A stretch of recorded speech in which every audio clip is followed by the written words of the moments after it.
I mean, with this receiving core, and A.J. Brown's not a deep threat per se. He's more of a yards after the catch guy, I think. But with him and Devonta, it's going to open things up all over for Quez Watkins. It's going to open up things, I think, for the running backs on wheel routes. I just think there's going to be a lot of opportunities for them to throw the deep ball in between a lot of the other stuff they're going to do with these receivers. So, yeah, I think he's going to improve this year.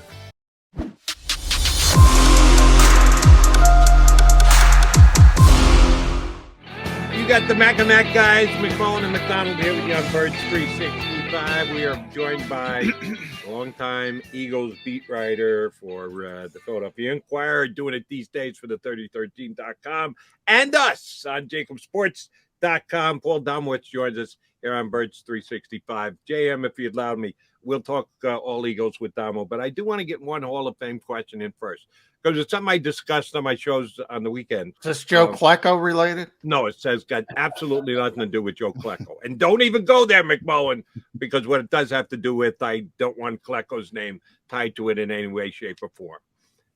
Damo, I made a point on one of my shows about the fact that Fernando Tatis Jr.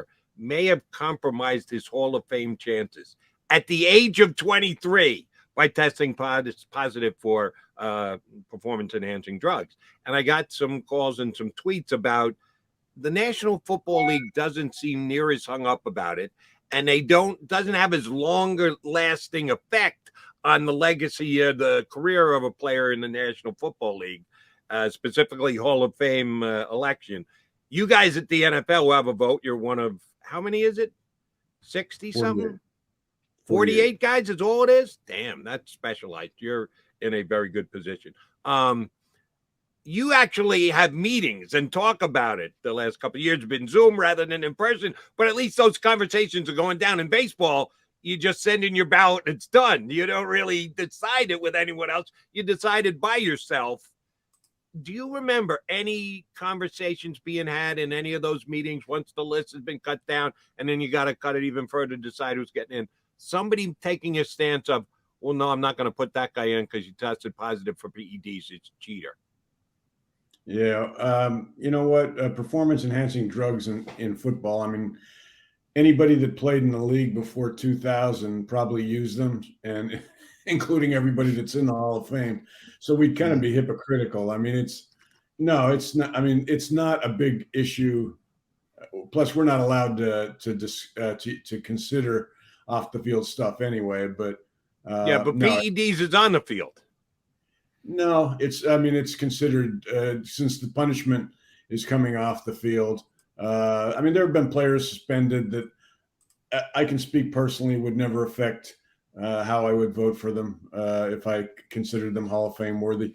Just because, I mean, I understand it's more directly cheating in baseball. I mean, because it's such a stat-oriented game, and you can see the direct result. I mean, like I said, it was just so prevalent in football for so long that it's never been an issue with me. Okay. Yeah. And I wish more baseball writers were like that, Damo, because I mean, if I don't know who did what. I mean, there are certain guys, but I always go back to the Mitchell report, and the vast majority, you can go through that report. People can read it still today. The vast majority of players named in that report were, mediocre to less than mediocre. There's no guarantee that doing PED, it might help you get to the major leagues. It might help you get, how many pitchers were on the gas that maybe struck Barry Bonds out? Well, he never struck out, but you get the point. Got him out because they were on it. I don't know. I there's no way I can know that. So all I can judge on is what I saw. And, when you're keeping out some of the best players from a museum, essentially, that tells the story of the game, to me, all you got to do is put a plaque up and say, all right, this was the steroid era, but these were the best players of the steroid era. That's it. Yeah. And that, to me, is the simplest fix, but we've gone off on a tangent. Got to Sorry get back.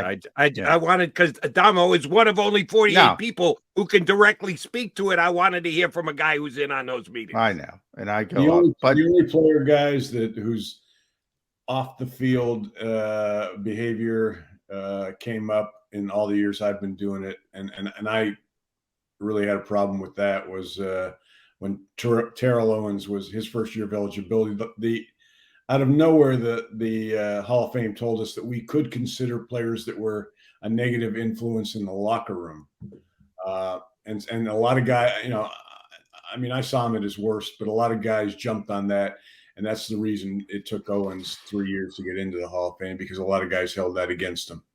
did they ever do a recall with a vote with OJ? Did they do anything of that nature? No. Yeah. Again, I don't think they should have. You're in. No matter how You heinous. should. I mean, it's not a Hall of Fame for best husbands. But all right. Now I've gone way down a route. But since we're talking about senior committee, that's today, right, Dama? Senior committee. So Joe Klecko might get in the Hall of Fame today. Good chance.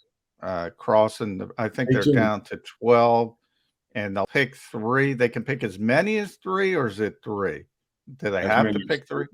As many as 3.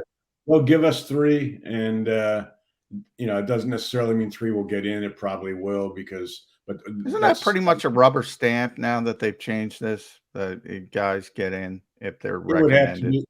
Yeah, I mean, we have such great respect for the people on those committees that it would have to be somebody that was really questionable, or that we felt that they overlooked, like Joe Klecko. Yeah. No, I'm just poking fun at Jody. Joe's a very good player. Very good player. Hall of Famer. Yeah, even if he doesn't get in, he'll be a Hall of Famer in my eyes. Mm-hmm. All right, back to the Birds, Damo. You're not heading out. Johnny Mac's not heading out to Cleveland, but damn, the Eagles take this joint practice thing very seriously. They showed after last year where they went undefeated, kind of like the perfect game that Jalen Hurts had here this past week. It's fleeting, but you live in the moment and you make it everything it's worth.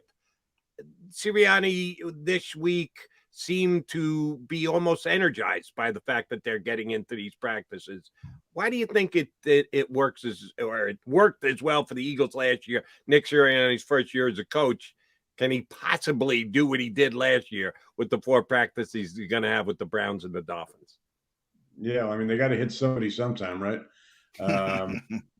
I mean, the whole approach of not much contact in practices, keeps you healthy. But at some point here, you've got to go out there, and the fact that you're playing different teams is just a refreshing thing for these guys who have been going up against their own teammates for 2 weeks or whatever it's been. So, the question is, after these joint practices the next 2 weeks, going to be any injuries? We'll see. There's no tackling to the ground and stuff, but so far they've been one of the healthiest teams as far as avoiding serious injury through training camp so far. But we're not to the starting line yet. I guess the most difficult injury to date would be Jason Kelce, but that was more of a sort of that's been going on for years before he finally, and the Eagles expect him back for week 1. So exactly. It's worked so far. We'll see if it continues to work. Your latest on JAKIBSports.com, you took a look at Shane Steichen yesterday. Jalen Hurts in the deep ball. And you got the numbers. Jalen wasn't bad with the deep ball last year. I think that's a false narrative at times. And during practice, he's really got a feel for the deep ball down the right sideline specifically.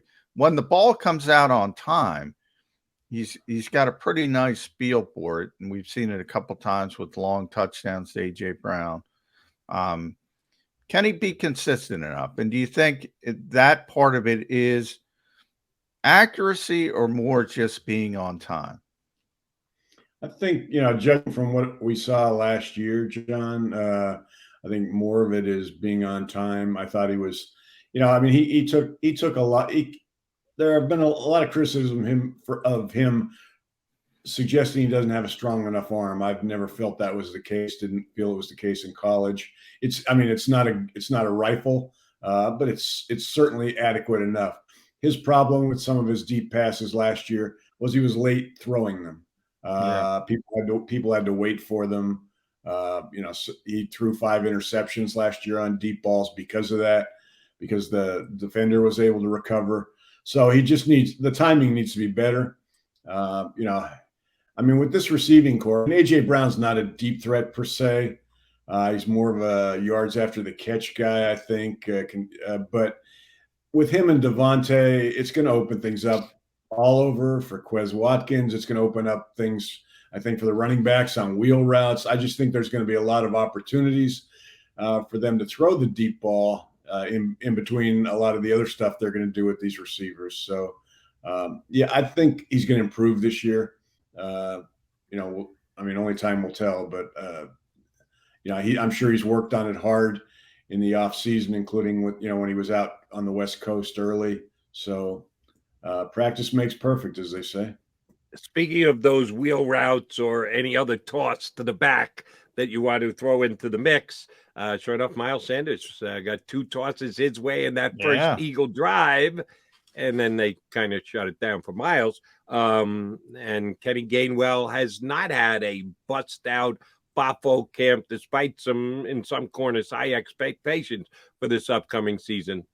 Does that open it up for your guy, Mr. Oklahoma, Kennedy Brooks? Is he going to make this team? Can he catch the ball out of the backfield? Somebody's got to do it for the Eagles. Well, I think he had 1 catch Friday night, if I'm correct. Did he have 1? Yeah, he's not a big catch guy. I mean, he's if he's going to make this team, it's going to be because he can get some hard yards and short yardage situations. He's not a fast guy.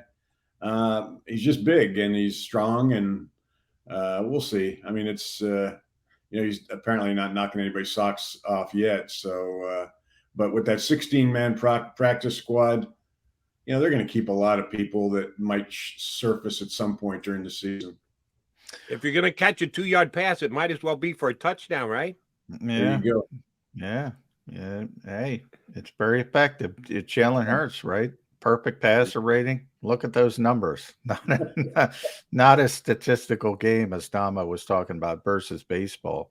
But it's important. I think people get too bogged down in it at times. With this offense as a whole, Damo, though, we do look at, and I think Howie's done a good job of giving Jalen Hurts weapons. So, and I think A.J. Brown is sort of the domino piece. He's like Jordan Davis is to the defense. I think everything falls into place. Instead of a number 1, Devonta Smith is a number 2.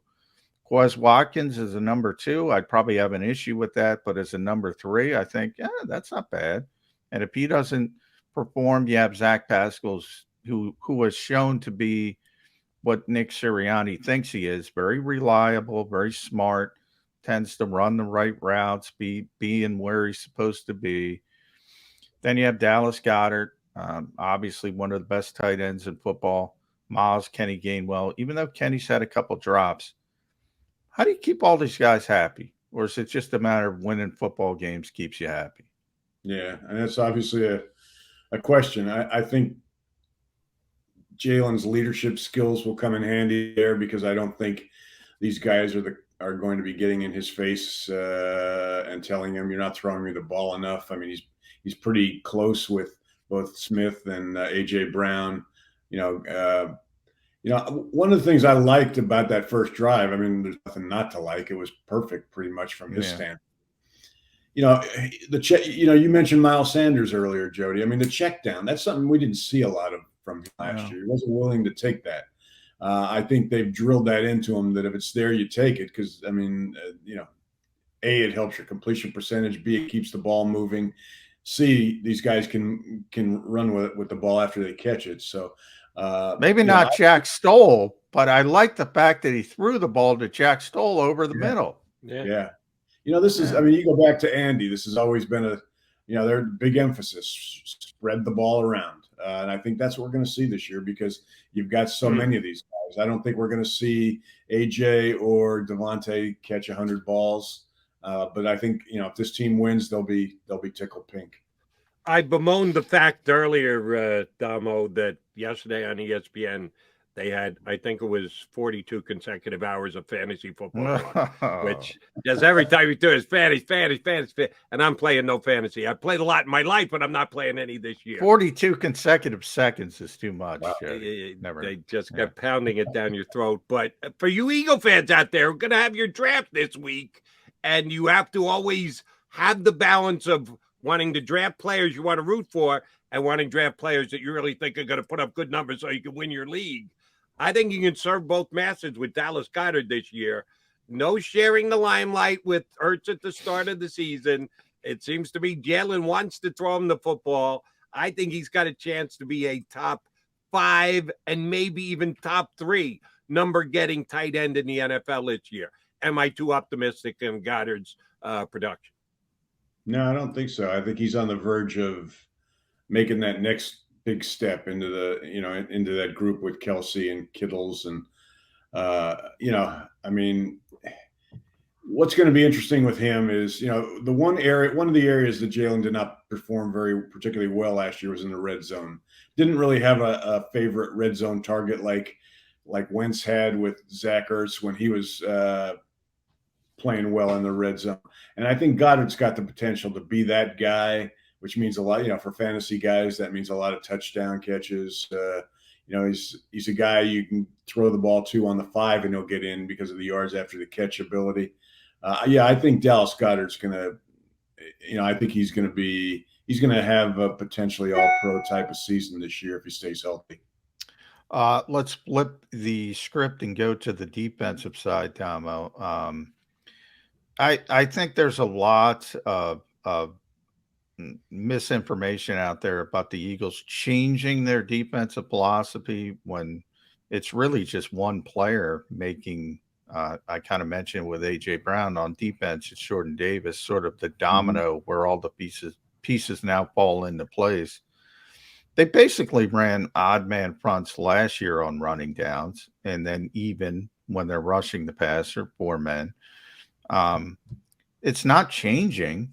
It's just that guys aren't playing out of position because you got the big guy in the middle who can take up multiple blockers.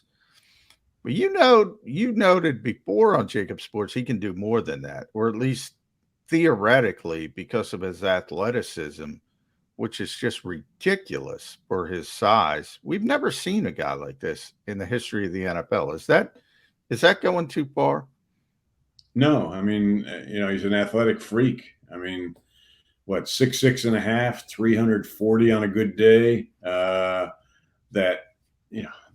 has, can run a 10-yard split in 1.63, which is, that's Myles Garrett speed. I did a story the other day talking to a sports science guy on Jordan. And he said, you put him out on the edge where he's getting a running start.